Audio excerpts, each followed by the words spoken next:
En este video yo les voy a hablar sobre los trastornos degenerativos, como es el Alzheimer. Su definición vendría a ser que es una alteración neurodegenerativa primaria que suele aparecer a partir de los 65 años, aunque también se han dado casos que aparece esta enfermedad antes de los 40. Aquí se experimentan cambios microscópicos en el tejido de ciertas partes del cerebro y una pérdida progresiva de la memoria.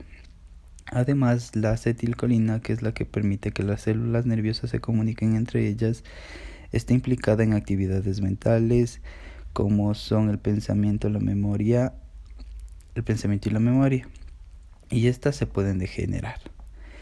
Las causas de esta enfermedad es que se producen debido a la reducción de la producción cerebral de acetilcolina. Además, es difícil determinar quién va a desarrollar esta enfermedad. Además, existen 3 factores esenciales para las causas de esta enfermedad, que son la edad, que suele afectar, como ya dije, a los mayores de 60 o 65 años, pero también se han dado casos entre menores de 40.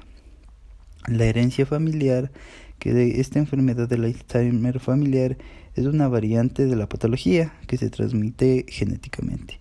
Y por último, los factores medioambientales, que vendría a ser el tabaco, se ha mostrado como un claro factor de riesgo de esta patología.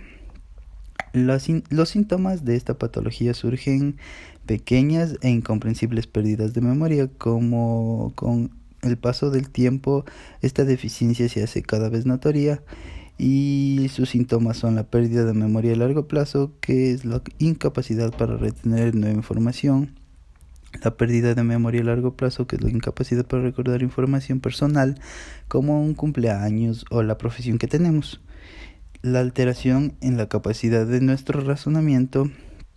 También existen otros síntomas que son la afasia, que es la pérdida del vocabulario en comprensión ante palabras comunes que nosotros ya sabemos, la apraxia, que es el descontrol sobre los propios músculos, provocando, por ejemplo, que el paciente no pueda abrocharse los botones de su camisa, y la pérdida de la capacidad espacial, que es la desorientación incluso en lugares que ya conocemos, y por último los cambios de carácter, que vendría a ser la irritabilidad, la confusión, la apatía, entre otros. Además de aquí, existen medidas de prevención de esta enfermedad. Por ejemplo, mantener un control de los factores de riesgo vascular nos ayudaría mucho a prevenir esta enfermedad. Llevar un estilo de vida saludable y realizar ejercicio físico durante más o menos 2 horas a la semana. Favorecer la actividad cognitiva con actividades como hablar varios idiomas, tocar instrumentos musicales, leer, estudiar, realizar actividades en grupo o practicar juegos intelectuales, como el ajedrez. Nos ayudaría a prevenir esta enfermedad.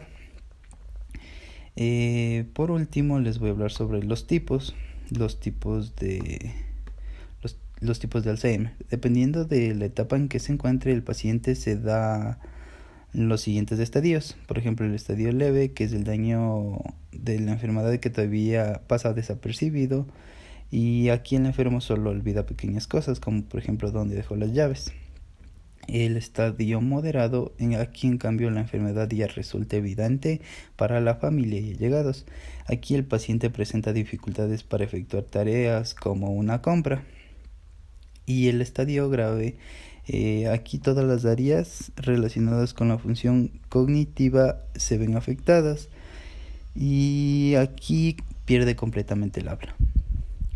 Gracias.